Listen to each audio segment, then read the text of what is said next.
Bonjour Walter. Bonjour Laurence. Oh, c'est un plaisir de vous voir. Comment ça va? Elle prend même l'accent belge. Extraordinaire. Je vous ferai un petit cours. Si vous voulez, un jour je viens, je fais un petit cours d'accent belge parce que j'ai remarqué que même dans les humoristes français, à part Danny Boone, il y a avait un petit déficit de précision dans l'accent belge. C'est normal, il est Armentières, c'est pas très loin. Tout à fait. Dites donc, on voit que vous vous sentez bien parmi nous. Ah oui, c'est vrai. Je me sens bien.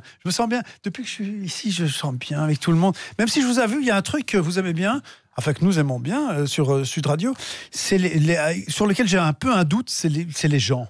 Les gens. Non, mais en général, parce que là, vous aviez encore des politiciens. Moi, vous êtes plutôt pour la démocratie et tout, enfin les gens, quoi. Et moi, j'ai un petit problème avec ça parce que je viens de lire un article dans National Geographic, journal sérieux, et selon leur étude, 10% des Français sont platistes. Platiste. Oui, c'est-à-dire qu'il y en a 1 sur 10 qui pense que la Terre est plate.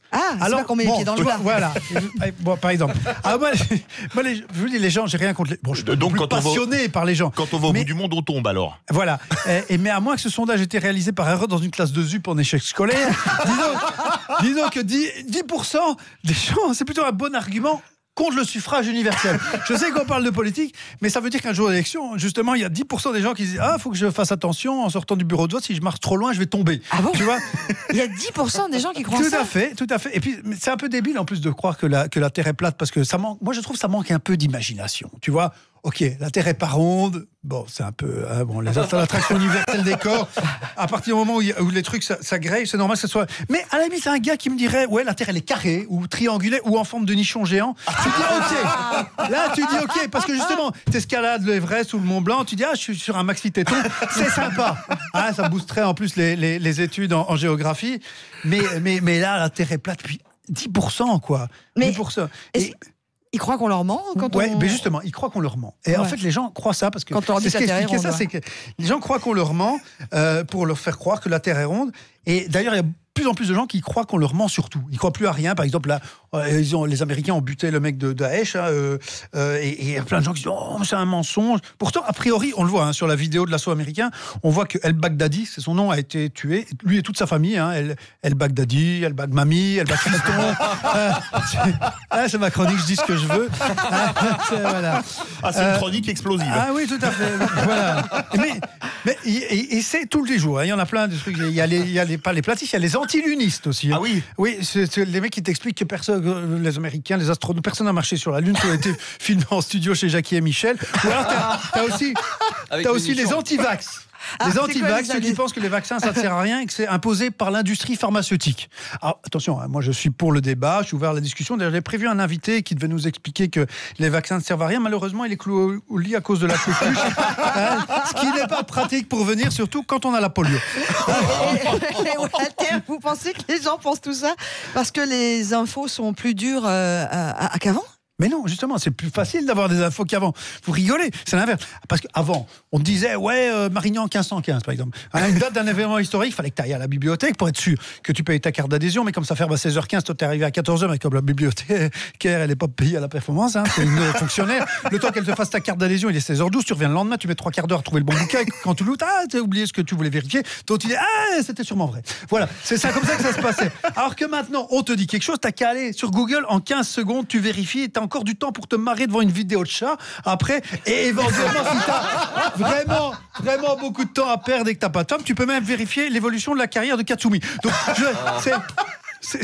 ça devrait logiquement être plus facile de vérifier. Oui. Non mais Walter, comment est-ce qu'on explique maintenant que les gens croient à toutes ces choses? Eh bien, je pense, ma chère Laurence, qu'avant on vivait, avant Internet notamment, on vivait dans une société de confiance. Moi, quand j'étais petit, mais quand mon père était petit, on fermait pas les portes d'entrée à clé. Tu vois, maintenant à Paris, si tu as une porte blindée, tu prends une douche, tu ressors, il n'y a plus rien. Je veux dire, même l'appartement n'est plus là, il n'y a plus que toi et la douche, en fait. La cabine de douche au milieu de la rue, c'est tout ce qui reste. Mais tout ça, cette absence de confiance, c'est pas une raison de croire que les complots, que les choses sont pas ce qu'elles sont. Et d'ailleurs, je vais terminer en citant un auteur que normalement on peut pas citer parce que c'est sulfureux. Mais pour vous donner une idée, cet auteur a le prénom d'un chanteur populaire qui a écrit Marche à l'ombre et Mistral gagnant, et le nom de famille d'un philosophe pied noir prénommé Albert qui a écrit L'étranger et la peste et qui a eu le prix Nobel. Donc Renaud Camus a dit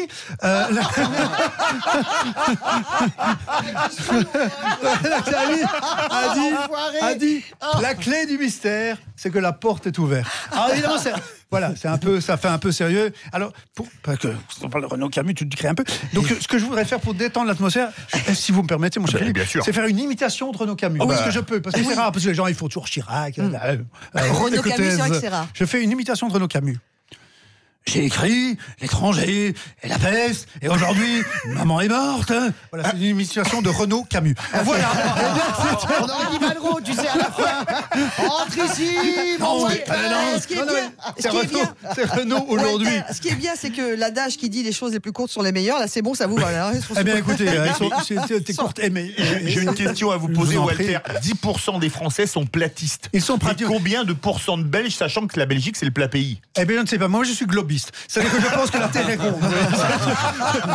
Parce qu'aujourd'hui, on donne des noms aux gens qui pensent des trucs normaux. C'est-à-dire, si par exemple, on n'a pas changé de sexe, ah non, on n'est pas juste quelqu'un. On est cisgenre. Si on mange de la viande parce qu'on trouve que les animaux, c'est fait en partie pour ça, on est carniste. Vous voyez, eh bien, de la même manière, je suis globiste et imitateur unique de Renaud Camus. Après d'avoir parlé en tout cas, je remercie de m'accueillir encore, malgré toutes mes élucubrations. Et je vous remercie, ma chère Laurent, de m'avoir accueilli. Bravo.